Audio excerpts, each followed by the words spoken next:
podcast is part of the Sports Social Podcast Network.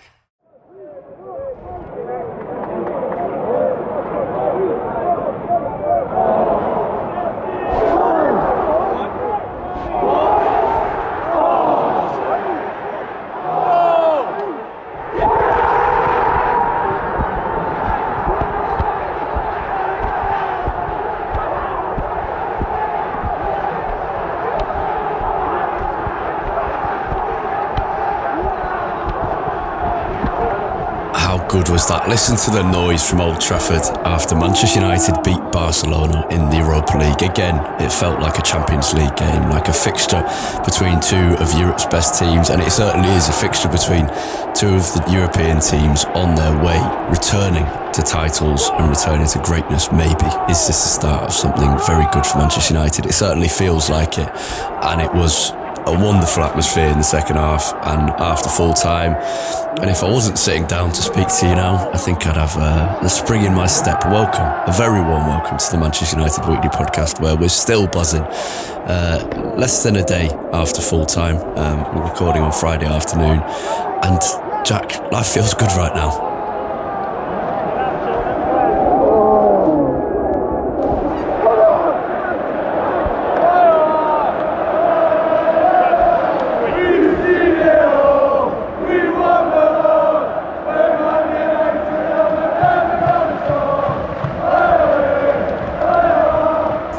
Life feels very good. Yeah, very good to be a Man United fan. I mean, just such a famous night at Old Trafford. I've got to say, it feels almost a little weird the day after, and I felt this later on in the evening yesterday too, that this felt like such a monumentous win. And then you sort of realise that we're now in the Europa League last 16. Yeah. It felt more like a Champions League semi-final, honestly. Yeah, and also, I kind of had the opposite, where I came out bouncing of the Stretford End last night and everyone's singing about Wembley, and it's like this is the dream.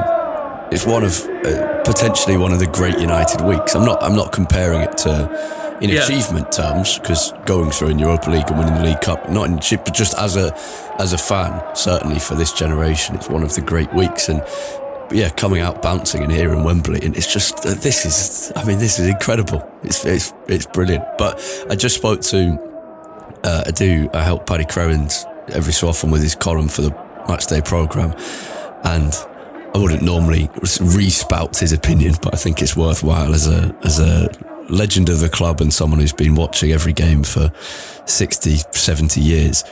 He said he thought this was the most significant victory post Sir Alex Ferguson, not related to genuinely winning a trophy in a final. And I think that's probably right, isn't it? It just felt we haven't beaten one of Europe's very best by taking the game to them for a long time. And not only that, but we went behind in both legs.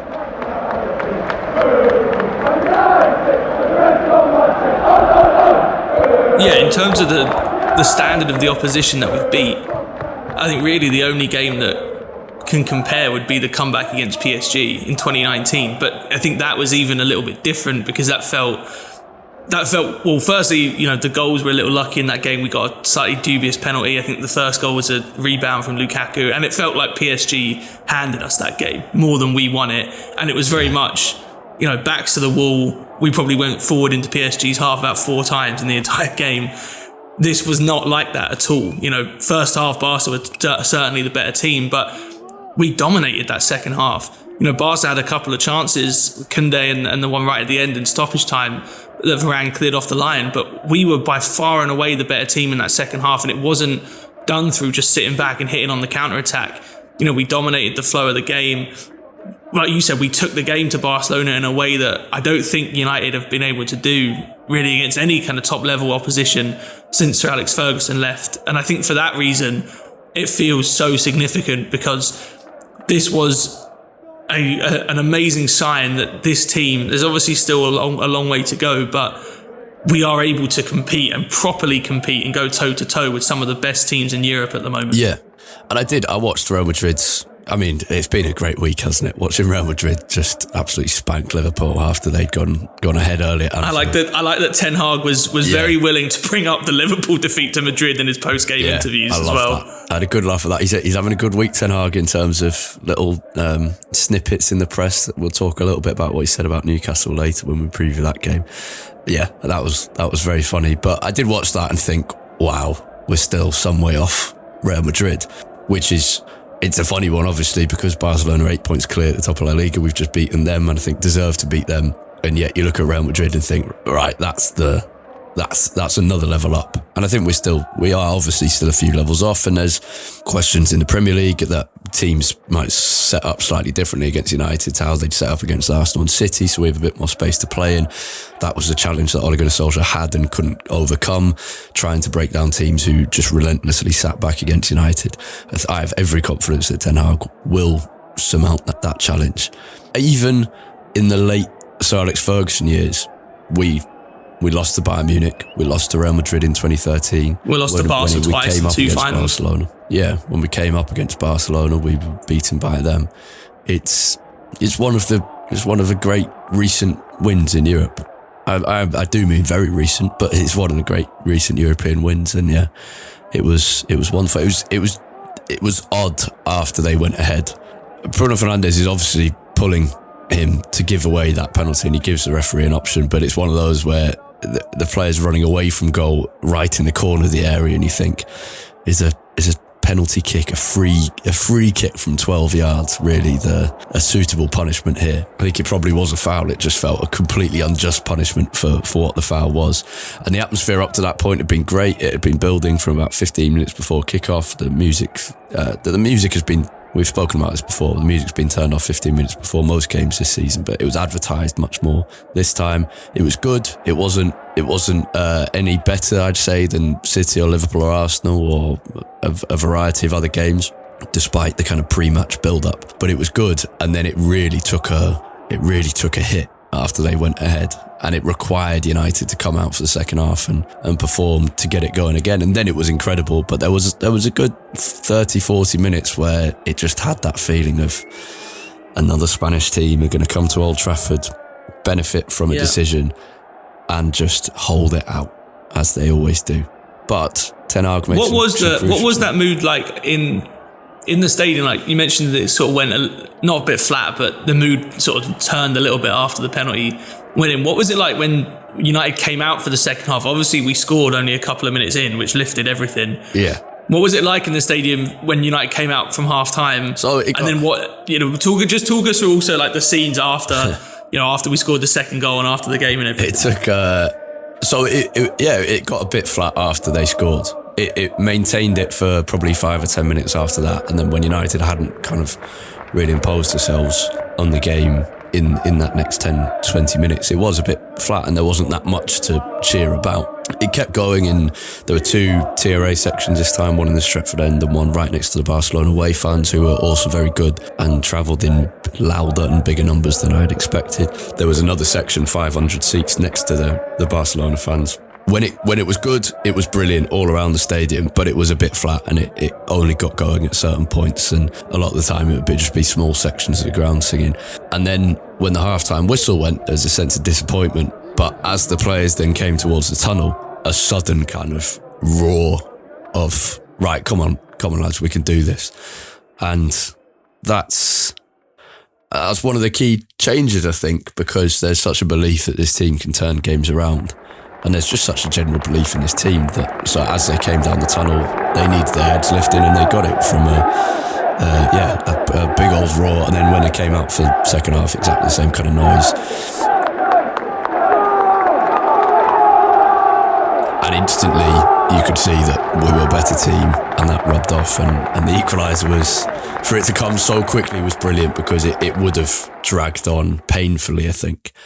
And Fred did brilliantly. And the let's get onto the second goal when we talk about that. But the celebration for the equaliser were wonderful, yeah.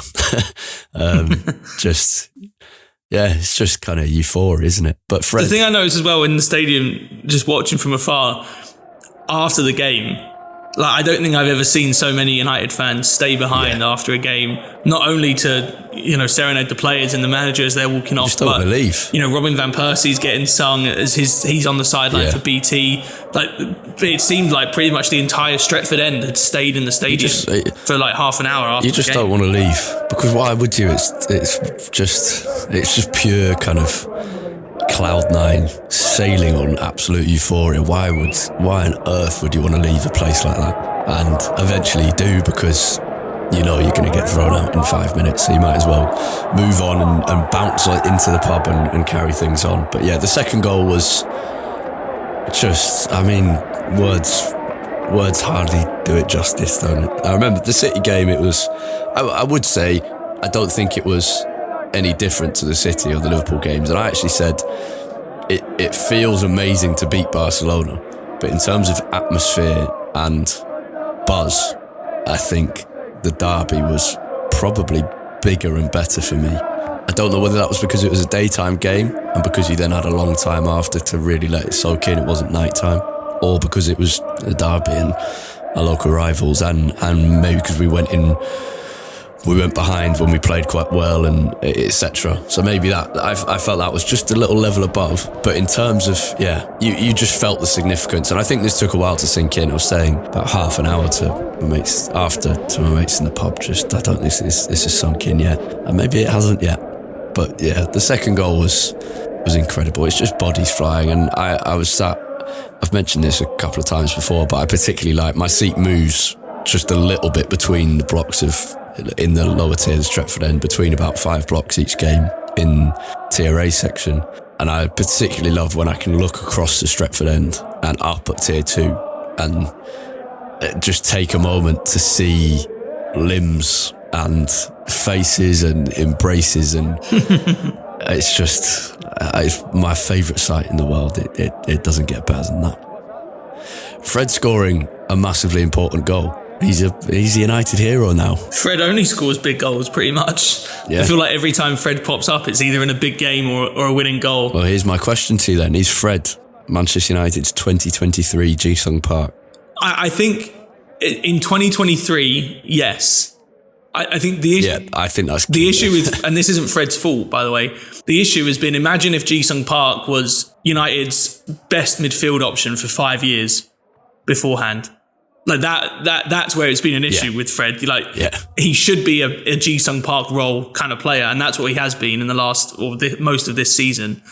The issue has been that we've been too reliant on him, and he just doesn't have the game to be a sort of controlling type of midfielder. This is the kind of game that's perfect for him. It's the kind of game that was always perfect for Ji-sung Park. I mean, the job that Fred did on De Jong, and I think Ten Hag said after the game that he wanted Fred on De Jong like a mosquito. It reminded me of when we played, I think the semi-final in 2007 against AC Milan, when Alex Ferguson just said to Ji-sung Park, don't be more than 2 yards from Andrea Pirlo the entire game. Yeah. I mean, that is the same kind of role, and Park would always pop up with these kind of goals too. It was the perfect kind of game. I think that's what made me think of it. I think Park was a much tidier player. Fred's a much looser definitely. Player. So it's not to say I don't think they're that similar players. But in terms of role in the team, this is Fred's role, and it should be going forward. You can just see how he's central to the squad, in that Eriksen gets injured and he comes in for a few weeks. And whereas Park, I think, was more consistent and more reliable, Fred can have bad games. But I think generally that's when he's being asked to do a role that he's not fully comfortable with. And he had that role further forward, and he was brilliant.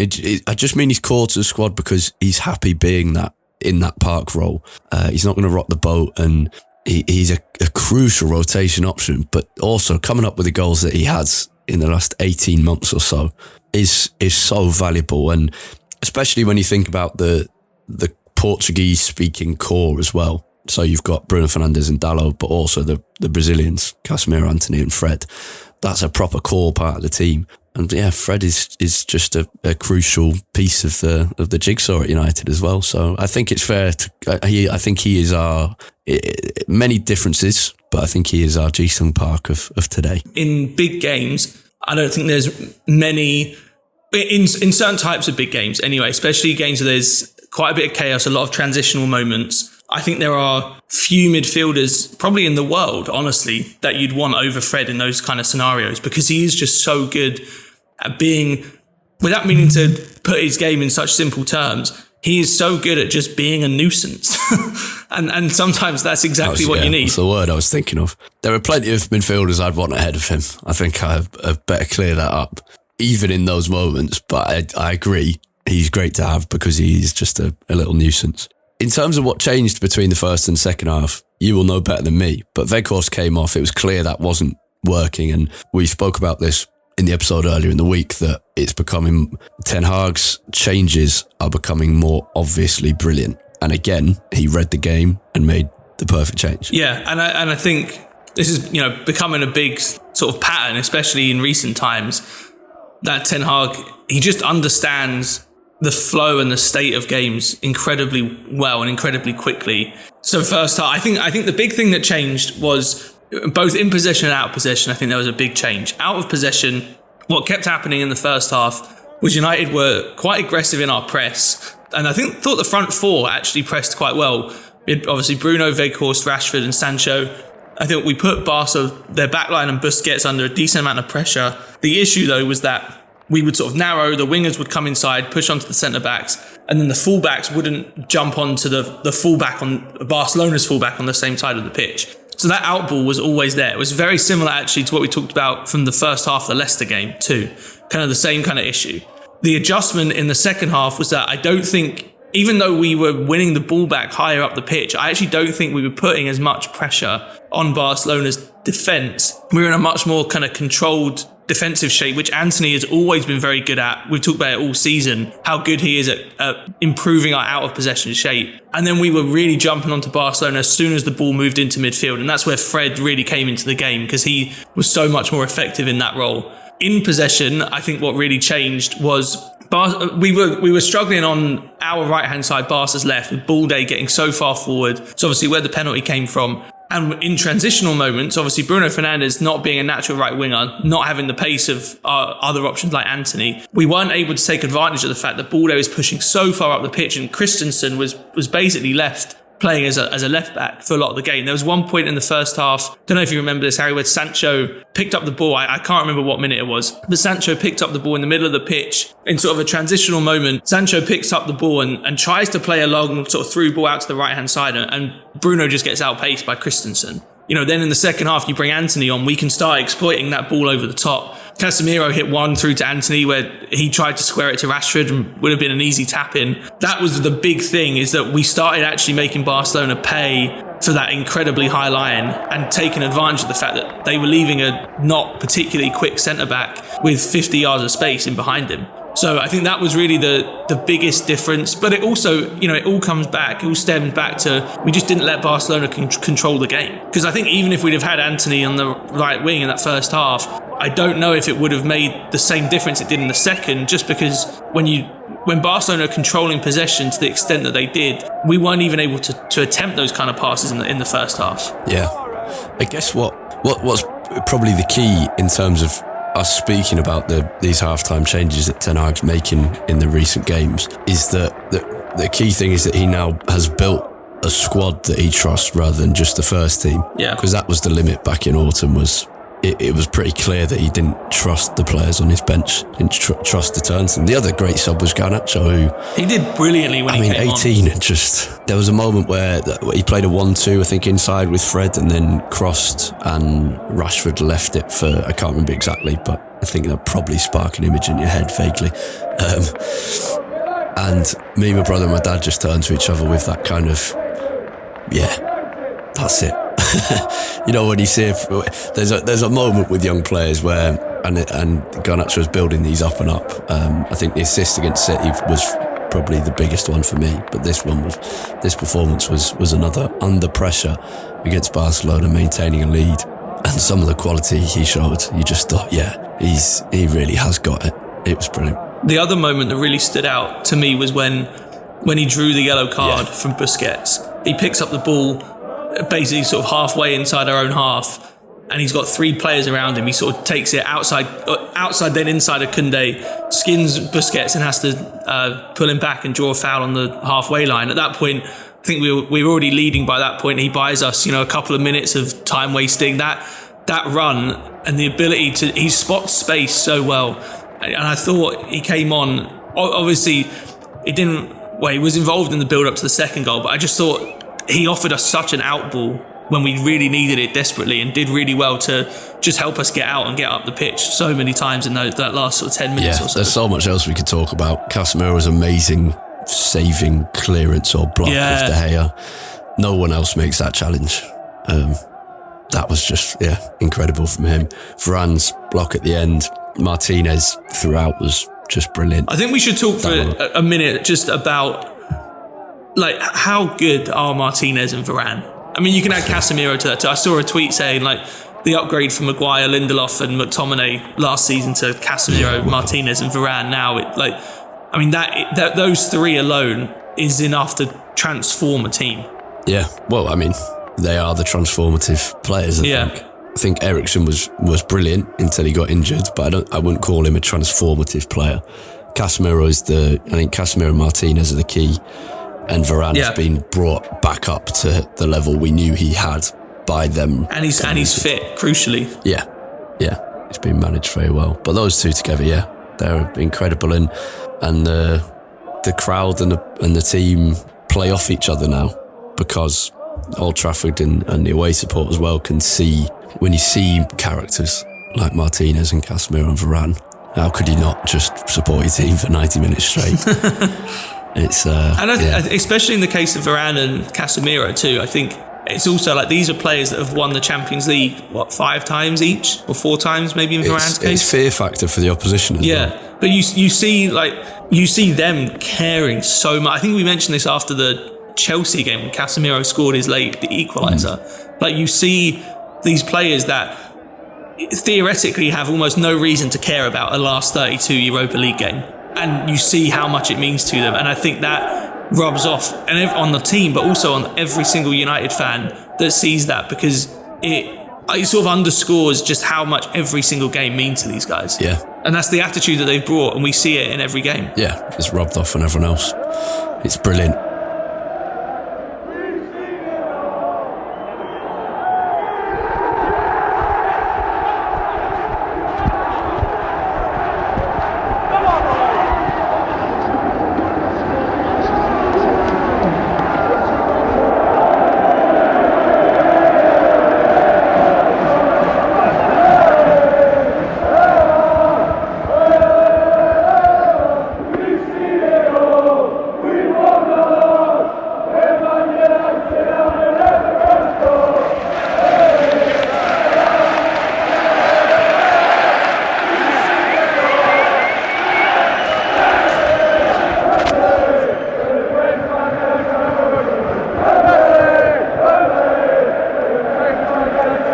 Wembley, we've got to move on because we've got a final to talk about. Ten Hag's started the mind games early, called Newcastle out on their time wasting in his press conference ahead of the game. He's kind of asked subtly, well not that subtly, asked the referees to control it on Sunday. Very nicely done, Eric. Superb. Going back to the kind of the basic principles of mind games before a final, and it's very good. There was an interesting stat off the back of Ten Hag talking about that says the ball's been in play during Newcastle games the second lowest of any side in the Premier League, just 51 minutes on average per game. We've all seen it. We saw it when we played them in the league back in October, I think it was, a 0-0 draw. And that will be one of the keys. United need to, as Ten Hag says, United need to make it a quick game where there's not too many stoppages, because that's where we come unstuck. And that's what we managed to stop Barcelona doing, by scoring early, but also just keeping things going very quickly.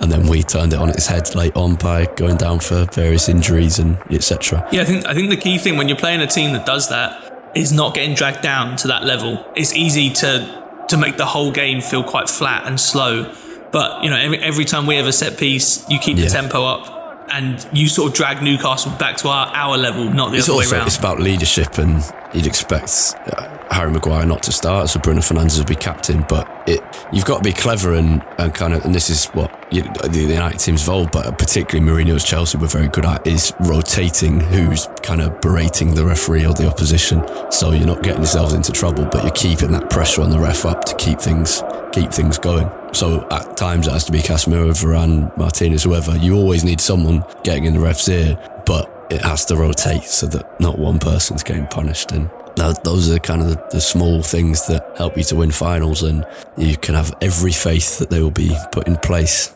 It's so exciting. I can't wait. Going to be nervous. Yeah, massive. I think tomorrow, the nerves will kick in. Yeah, I'll be watching all of the regular Premier League games tomorrow. Though there's something about watching I felt this even watching the Champions League games earlier this week before we played Barca. There's something about watching other teams the day before a massive game for your own club. It just, because you start, I don't know why it does this to me, but I start thinking about what happens if we win, what happens if we lose. I'm going to be so upset, or I'm going to be so happy.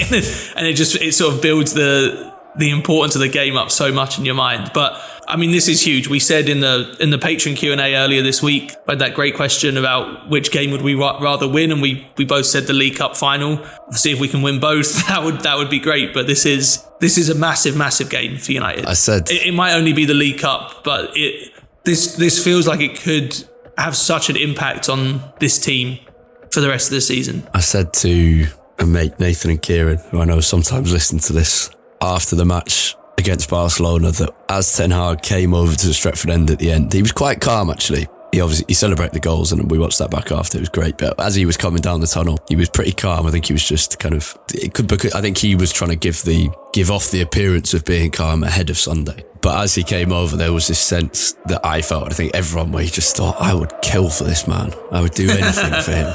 So to see him lift a trophy so early on in his United career on Sunday would be amazing. I mean, not only lifting a trophy so early on, but literally lifting the first trophy that he could possibly have won. You know, like, that is the kind of start that we want. Still fighting on four fronts, sort of. I don't really think we're in a title race, but it's just, like you said, it's a truly, like, incredible week to be a United fan, I think. And if we go to Wembley, win a trophy, stop Newcastle winning a trophy as well, there's so much to gain from this week for United, and it would be one of the best weeks. Like you said at the start, in terms of achievement, it doesn't come close to some of the things we've achieved before, but in terms of the fan experience, it's one of the best weeks, certainly one of the best weeks we've had since Ferguson has retired, and probably one of the best weeks for 20-30 years, honestly. Yeah, I can't wait. One down, one to go. It's going to be a great day. We should beat Newcastle. You mentioned about Casemiro and Varane, and I do think I have such faith in their ability and the resilience of this team now, that even if we get a setback on Sunday, the key thing is Marcus Rashford's fitness. Yeah. And we're just going to have to wait and see on that. There's not too much point hypothesising about what we do with him or without him, but just all fingers, toes and every limb crossed in the hope that it's just a small knock and he can play. I think the big thing for me, like you mentioned about Casemiro, Varane, and getting this team kind of mentally right for this game. Do you remember the semi-final against Chelsea in 2020 when we lost 3-1? Where I remember when Giroud scored. We just played really badly all around. I don't see United with those players in the team putting in a performance like that in such a big stage. I'm not saying that guarantees we're going to win. It's also that you have the faith you've got the faith it will change at half time. Because of the options, but also because of Ten Hag's management. Yeah, exactly. Like, obviously, that doesn't guarantee that we'll win by any means, but I'm going into a final confident that at the very least we're not going to show up, and we're not going to come to this final and not show up for the whole game. Yeah, and I think that is testament to how mentally this team has evolved. Yeah, well, that's our preview of it. We better move on because we're going to be joined by a Newcastle fan, Aaron Stokes. So let's hear from him before we wrap up right at the end of the show.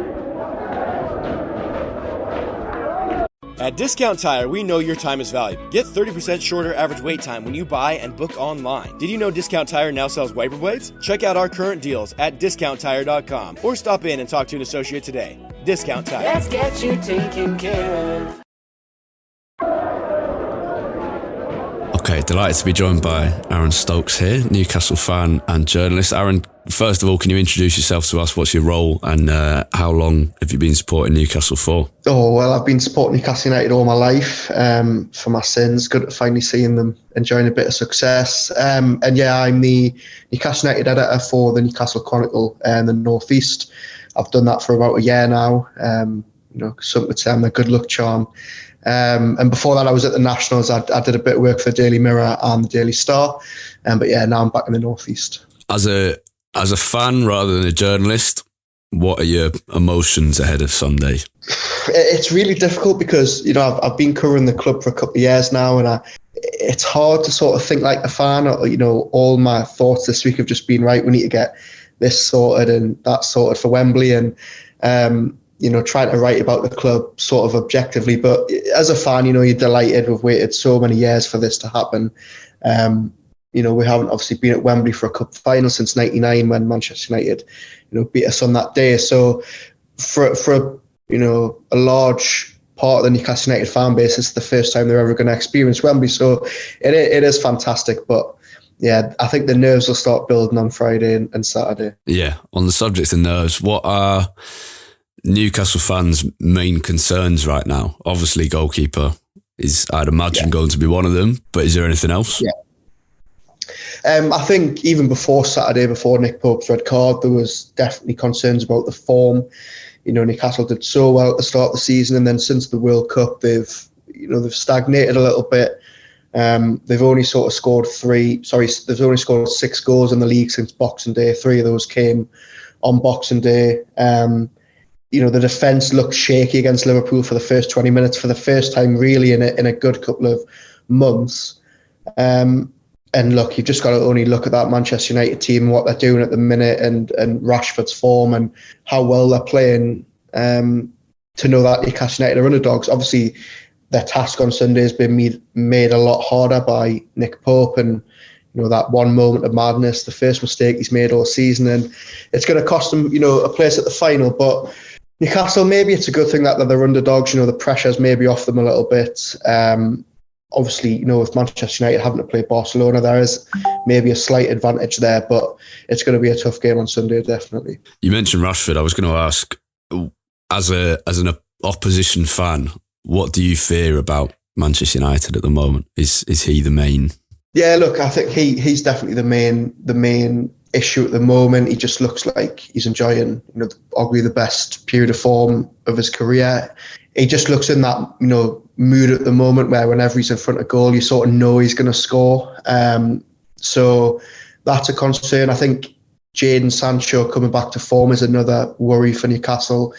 Obviously, Bruno, Eric Ten Hag keeps, sort of mixing it up and having Bruno out on the right, which I think, again, is probably not what Dan Burn wants to see. And then, if you go further back in the pitch, Casemiro just looks a class above. I mean, I can't believe people were writing him off after 2 or 3 games saying, they've paid however much it was for a 30-year-old. But he just looks so comfortable in this Man United team already. Man United just look a different animal with him in. And I think even at the back, Luke Shaw's having a really good period of form. Lissandro Martinez has fitted in really, really well. Varane is obviously, top-class operator. So you look at that Man United team and you don't really see a weak link at the moment. So, yeah, look, we need them to have enough day on Sunday, but it just looks, the sort of mood they're in at the moment, they just keep grinding out results and wins. What do you think Newcastle's main strength is? Look, Bruno Guimaraes coming back is a huge boost. Newcastle haven't won this season when he hasn't played. He makes the team tick. He just sort of galvanises the full group.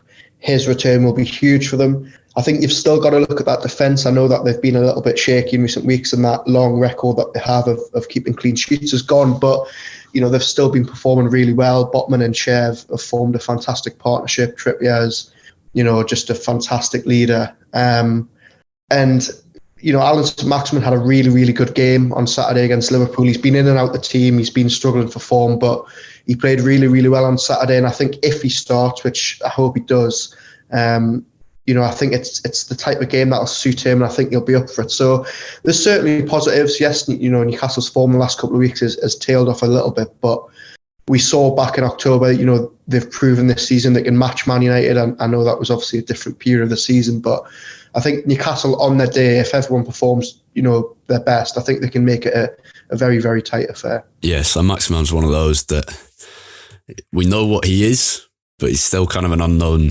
entity because you don't know the level to which he shows up. He could decide a game like that. And I guess Miguel Almiron has been doing that all season, but Sam Maximan's kind of that a bit of the fear factor that I would have watching him. You mentioned the 0-0 draw. I remember describing it as like a sneeze that never came for us. We were all just waiting for the goal to go in discomfort. How do you remember that game? Because I remember it as a very defensive Newcastle performance with a couple of, if I remember correctly, a couple of chances in the first half, and then the second half was just an onslaught, which you defended really well. Is that Eddie Howe's go-to tactic against the big teams? You know what it is? It isn't really. As Newcastle United fans, we've had years of Rafa Benitez who would set up teams really well defensively, but they wouldn't have too much going forward. Then we had Steve Bruce's teams who would just set up defensively, but weren't really good at defending. But Eddie Howe admittedly hasn't been like that. We've seen, they drew 3-3 with Manchester City this season. They went to Anfield and really should have gotten a point at least. That game at Old Trafford, and there was a game away at Brighton early in the season where Newcastle really had their backs against the wall. But for the majority of games this season, Newcastle have really given it a good go. And I hope they do that on Sunday, which I think they will. But yeah, I was at Old Trafford that day covering the game, and I think you've summed it up perfectly. I think Newcastle had their opportunities in the first half. I remember that Callum Wilson foul, which could have been a penalty on another day. But then I also remember, as you say, backs against the wall, second half. I think it was Rashford missed a glorious header at the very end where he headed it wide. And there was another chance as well where I think it was Fred maybe missed sort of an open goal. And there was, so those two big chances at the end for Man United really should have got the game for them. But, Newcastle I thought were quite, good defensively that day. So yeah, hopefully, they're that resilient on Sunday as well. Yeah. If as a United fan going into the final, it gives great confidence. You mentioned Casemiro earlier and Rashford, Varane as well, that the character of those players rather than necessarily their quality, which is more obvious, because neither of our teams have played a final in a while. We played in the Europa League in 2021, but it was very different without a proper atmosphere. It was 10,000 or so inside the stadium in Gdansk. Do you have the same confidence in Newcastle that the squad can handle what will be a massive atmosphere given the two sets of supporters? And if so, which players give you that confidence? I mean, certainly Kieran Trippier, the fact he's been there, done it on the biggest stage, Champions League finals, Euro finals. Look, they've got a lot of experienced heads in that dressing room. Callum Wilson, Fabian Schär, Dan Burn. Yes, they haven't played in loads of finals, but they've got, really good experience. Even, dare I say, Loris Karius. People forget, I know that he's obviously scarred by that Champions League game, but in that run to the Champions League final, he kept more clean sheets than any goalkeeper in the competition. So there's players in that squad that you look at and think, they are going to know exactly what to expect. But as you've mentioned there, I mean, Raphael Varane, I think, 13 finals, and has he lost any of them? I'm not actually sure. Casemiro, 4 or 5 Champions Leagues, medals under his belt. Even the likes of Rashford, who's very, very young, has played for, in finals with England and stuff like that. So Manchester United have probably got the better experience, but there is, members of that Newcastle dressing room that you look at and think, they are really going to have a big part to play. And Trippier's the key because he's obviously been the standing captain this season, and he just manages to eke a little bit more out of the players when things aren't going too well. It's a very interesting time for both clubs in that Newcastle were sold by Mike Ashley 18 months ago. United are hoping to be sold in the coming months, though I think there's a long way to go, and the idea that we're definitely going to be sold by the Glazers is definitely not confirmed, especially with Liverpool's owners kind of backtracking in the last week or so. Newcastle was sold to Saudi Arabia. The most likely buyer of United would be their Gulf rivals, Qatar. 18 months into this new Newcastle era, what are the feelings at the club? Look, it's such a difficult one because there is obviously, with these takeovers, two sides to it. You've got the success that comes on the pitch, the change in feeling around the club. I mean, Newcastle United are now owned 80% by Saudi Arabia's public investment fund, but very much the face of the operation has been Amanda Staveley and her husband. They've made a lot of the decisions on the ground. They've made some very, very small changes at the club that have gone a long way. Changing the bar in the stadium, cleaning the windows at the stadium. You won't believe me, but as Newcastle United fans, just the fact that the stadium is actually being cleaned. But also then you've got, significant investment on the pitch, significant investment in the training ground and the stadium. It will do, wonders for the club if Man United are sold to these buyers. But on the other hand, I've spoken to many Newcastle United fans who say that they can't, in good faith, still support the club because, they're a member of the LGBTQ community, and, what does it sort of say when the club owners don't really respect them back in Saudi Arabia? It's such a difficult one. I don't, blame Newcastle United fans for still supporting the club. I would not blame Man United fans for supporting the club if the Qataris take over. It's not something that fans have a say in. But I just think, let's be honest about it, is sports washing. It's pure and simple. We saw it in Qatar with the World Cup. We've seen it here in the Northeast, and as horrible as it is, money talks. And the fact that Newcastle United are in the running for the Champions League and they're reaching the finals, that is more important to fans than anything else. And it shouldn't be like that, but that's just the way football is. So if this Manchester United deal goes through, and look, they're already a footballing powerhouse, and with, potentially a full state behind them, they're only going to get bigger. So it would be a very, very exciting time for the club, but there is moral issues that all of a sudden you've got to start to grapple with. Has there been, because I think from the face of it, it's very easy to see the supporters who have kind of been unchanged by this, because the atmosphere at St James has been brilliant, and all sorts of things done by war flags and all of these things. It's very easy to see that. Is there an underlying opposition that people who aren't going to Newcastle every week or who don't know might not notice, or is that not really there? Is it not being coordinated? Because the sense at United at the moment is we have had some amazing protest campaigns in the past, including against the Glazers, but also against Rupert Murdoch in '98. It doesn't feel like that's there this time. I think, if I'm being completely honest, I think 95% of the fan base are, they probably care what's happening in Saudi Arabia, but all they care about really in their heart of hearts is how well Newcastle United are doing. You've then probably got 5% who have tried to organise protests and, wrote letters to MPs. And there was even a group of fans outside the stadium on Saturday before the Liverpool game doing a very, very small protest about a Saudi Arabian prisoner. But it's such a mountain to climb when you are, 1 or 2% of a fan base. And actually, really, have they chosen? There's never a wrong time to protest, but when the club are, enjoying such a good journey on the pitch, is it a distraction that, isn't needed? It's such a hard one. I don't have any problem with anyone protesting. I completely understand why people are doing it, but they are very much a minority. And yes, Newcastle United fans are aware of what's happening in Saudi Arabia, but I just think the football just comes first in this city. It's probably the same in Manchester.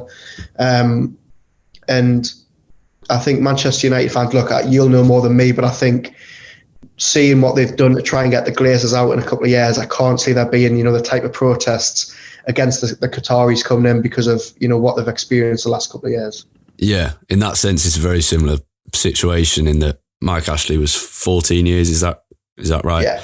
Glazers 17 years, and so much of the protest. And this is, to be fair, this has been a concern with the Glazer protests for the last 2 years, is we can't just protest Glazers out. There has to be a solution as well as just a protest against the problem. And in the end, the people who said careful what you wish for may have been right, as depressing as it sounds. Going back to the final, how long are you going to be down in London for, and what's your prediction for the game?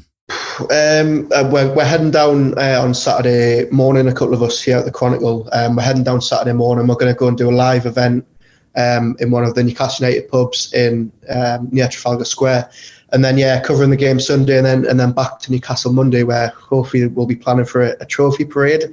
Not too sure how well that prediction's going to come off. But in terms of game prediction, I've got 2 predictions for you actually, and I'm going to go head and heart. So my head says I think Manchester United will just edge it, maybe 2-1. My heart really wants it to be a draw in full time, a draw in extra time, and Loris Karius to save 3 or 4 penalties to redeem himself after a Champions League final. So that would be the fairy tale ending for me. But I think on paper, Manchester United might just be a little bit too strong for them. I don't think there's any doubt that Karius is going to have a critic-defying performance, because he is, as you mentioned earlier, he's a good goalkeeper. Yeah, he is. And he was concussed in a Champions League final against one of the great Real Madrid teams, and there was a mistake, and then there was a keeper who clearly didn't look right. So, it's an unfair reputation, one that's been often very funny, but unfair. Anyway, enjoy the game. It's going to be... It'll be a special atmosphere, won't it? Because I think as United fans, we're fairly spoiled in that our period of non-success, even in the last 10 years, we've seen us win Europa League, FA Cup, League Cup, and been to a few more finals. But it does feel like, because it's the start of a new Erik ten Hag era in quotation marks, it feels pretty special, and the mood is so good. And then on the other side, you've got exactly the same, whereas League Cup finals of the last 5 years, a lot of the time, have been relentlessly successful teams like City, Liverpool and Chelsea. Yeah. This one could be this is exciting. Yeah, it is. And I mean, especially for Newcastle United fans, as I say, they haven't been to a final since 99. I think the last semi-final they were in before this year was 2005. So this is completely uncharted territory. And when you look at, what Eddie Howe's done with this team and where they are on the league table as well, it would just be the icing on the cake to win a cup as well. But I think for a lot of Newcastle United fans, just the fact they've made it there to the final is enough for them. So hopefully they're still smiling on Sunday as well. Yeah, Wembley's always a great day out, regardless of the result. Anyway, enjoy the game. Thank you very much for coming on. It's much appreciated, and a semi-good luck. Yeah, thanks very much. Cheers. Okay, that was Aaron Stokes, Newcastle editor at the Chronicle. Thank you to him for coming on in what's a very busy week for any reporter covering one of these 2 clubs. Jack, final thoughts ahead of United's first final since the Europa League against Villarreal, which I noticed we forgot. I was thinking that yesterday, we were talking about how many European finals. We said United have been in 7 European finals, and neither of us remembered Villarreal at all, I think, which I'm pretty pleased about. My mind has done a good job. I can say that speaks to how horrible that game was. What are your final thoughts? Just why do we keep having to play Spanish opposition all the time? Because it's just a tough one. But look, it's a competition that I think United alongside Arsenal are probably favourites for at this point. A competition that we should be going all out for, although winning the League Cup would massively take the pressure off how important the Europa League is. Are you going to be watching at home on Sunday? Or have you found a good bar in Chicago? There is a good United supporters bar called Fado. I haven't decided where I'm going to watch it. We'll see how I feel on Sunday morning. Okay. Wherever you're watching it, enjoy it. It's going to be... I'm guessing you'll be at Wembley? Yep. Thankfully, there was a slightly nervous wait for tickets because United got a very small... both teams got a small allocation of about 30,000, 32,000. And there were just a couple of hundred season ticket holders who missed out. Thankfully, I was not one of them. So, yes, I will have a ticket just behind the goal in block 111. So if anyone's in there, I'll see you there. And we should have a great afternoon and a great day out in London. Doesn't get much better than Wembley. Although beating Barcelona comes close. And on that very, very happy note, as we continue to sail on Cloud 9, thank you for listening. Have a great weekend. And goodbye.